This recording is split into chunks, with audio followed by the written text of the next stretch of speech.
Are you used to that? Like, how does it feel? Because like for us, it was like a movie that it goes on and on. How personal is that? And when you come here to a presser like this, do you expect this or do you plan? You know, like what this is gonna say to them? You expect for there to be fireworks when you go in a press conference with DC. Like, he hates me. He hates me, and and I just try to like defend myself. The guy, he tries his hardest to paint me as just a monster of a person, and ultimately, like, I'm here to fight. I'm here to win my fight. You know, my personal character or whatnot. Not everyone's going to agree with, but I am who I am. And the guy hates me, and I'm gonna make him hate me more after I beat him for a second time. Do you hate him though? No, I don't hate him. I have no reason to hate him. I my record is 23-0, right? I have a disqualification, 22-1. I hold zero animosity against anyone that I've ever competed against. They're all a part of this story that I'm trying to tell and this journey that I'm on, and it's really not personal for me. When you beat someone, they're the one who goes home and cry. They're the one who has to reevaluate their life, and they go through this depression stage and do all this shit. It's like Daniel. I think he just wants to get that back so bad and put me through that, and I'm not gonna let him be the guy to put me through that. And so, to answer your question was, do I hate him? I don't hate him. I have no reason to hate him. I won the first fight, and I'm gonna win the second fight. He was angry you brought up his kids. Do you regret that at all? No, I don't regret it. So we're backstage, and he looks over at me, and he's like looking at me, staring, and I look at him, and I give him a smirk, and he goes, "What an embarrassing haircut." And I was like, and I said, well, what's going to be really embarrassing is you explaining to your kids one day how you were the champion and you never beat that Jon Jones guy.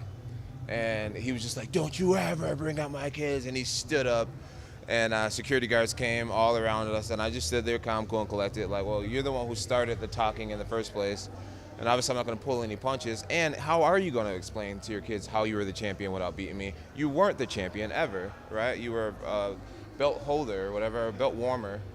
A belt sitter, but you were never actually the champion. So anyways, yeah, so he's like, how, don't talk about my kids, blah, blah, blah, blah. And he stood up and threw a water bottle and hit me right in the face with it. How does it feel though? Because this rivalry seems to get bigger and bigger every time you guys see each other. Like, Yeah. How do you deal with that? It is, it's a little old, but when we're together, it's just like it's all brand new all over again. The way I deal with it is just by training. Just by training. There was a lot of things said in the first fight. A lot of things said. But I won the first fight, and people just forget everything that was said. Everyone remembers who won the fight. I could ask you reporters right now, give me a good Daniel Cormier quote from the first fight. You have none, right? Because who says what doesn't matter. The guy who wins the fight, the guy who gets one more win in their book, one more record on the record books, which Daniel has none. Anyways, that's the guy. That's what's remembered. So the way I deal with it is by training and winning the fight. The guy who wins the fight ultimately wins the argument. He just told us afterwards that he doesn't buy your story of recovery. It doesn't matter if he buys my story of recovery. I'm not here to try to recover for Daniel Cormier. It's just, I wasn't recovered last time we fought, and I whooped his ass. So whether I still drink or I don't drink, it's no one's business. And that's not why we're here. We're not here to talk about whether I like Marlowe or Patron. We're here to talk about winning a fight, which I did last time, and which I'm getting ready to do here in 11 weeks. Does it matter? Does it matter if you're sober? Does it matter It doesn't matter. As long as I'm not hurting anybody else, I don't think it matters at all. And like I said, we're here for the fight. Daniel would love for the narrative to be Jon's sobriety, or is Jon a good person, or is he a good Christian, or is he whatever. None of that shit matters. We're here for a fight. So let's talk about fighting. I think 2 years ago, if you would have asked people, 9 out of 10 people would have said Jon Jones is the best of all time, the best pound for pound in the world. Do you feel like, having not really fought for 2 years, I know you fought OSP and it wasn't really a dominant win, that narrative has shifted a little bit among fans? How much does it mean to you to go down as the best ever? Well, not every fight's an entertaining fight. It was a very dominant fight, my last fight against OSP. It was a unanimous decision, but it wasn't entertaining. But dominant it was. One-sided it was. And I do feel like I am the best fighter in the game. I think myself and Demetrius Johnson are the two best fighters in the game right now. When we talk about resumes, I don't even think it's an argument who has the strongest resume in the history of this sport. No one's beat 5 Hall of Famers within like 2 years. That's something I was able to accomplish. So, you know, I'm definitely a competitive person, but at the same time, I'm happy for other people and their success. I'm happy for Conor McGregor and all the success he's had, Demetrius Johnson, Ronda Rousey. I mean, the spotlight's big enough for all of us. While I'm happy for them, I still believe that, when you really break it down to who's fought and who, no one's fought the level of competition I have. That's just fact. So I think the sport was to go away right now and we were to look at this game as historians and like who was the best. I think the argument would be closed that I was the best at this point right now. And I still have a lot of fighting to do. I'm not even 30 years old yet. I'm still the youngest guy in my division. So it's just like talking about being the best and still the youngest guy in the division just lets me know that it's just like it's only a matter of time before the argument's closed.